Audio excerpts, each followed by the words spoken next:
জানো, লোহা যখন গরম থাকে তাকে ছোঁয়ার চেষ্টা করলেই দগ্ধ হয়ে যেতে হয়।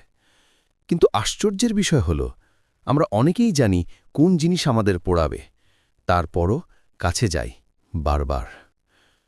জানি কিছু মানুষ আমাদের কষ্ট ছাড়া কিছুই দেবে না। জানি কিছু সিদ্ধান্ত শুধু ব্যথা ডেকে আনবে।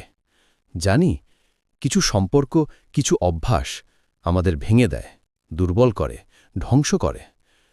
তবুও কেন যেন আমরা ভাবি হয়তো এবার কিছু হবে না। কিন্তু সত্যি কথা হল, আগুনের কাজ আগুন, পোড়ানোই তার স্বভাব। আর জীবনে সেই আগুনগুলো, খারাপ সঙ্গ, ভুল আশা, তিক্ত সম্পর্ক, অন্যের জন্য নিজের আত্মসম্মান বিসর্জন, এসবই হল সেই গরম লোহা। বুদ্ধিমান হল সে না যে আগুন ছুঁয়ে প্রমাণ করতে চায় সে শক্ত। বুদ্ধিমান হল সে যে জানে আগুন পোড়ায়, আর তাই নিজেকে দূরে সরিয়ে নিতে শেখে। মনে রেখো, যে জিনিস তোমাকে বারবার পোড়ায় সেখান থেকে দূরে থাকা দুর্বলতা নয়, এটাই তোমার শক্তি, এটাই তোমার প্রজ্ঞা।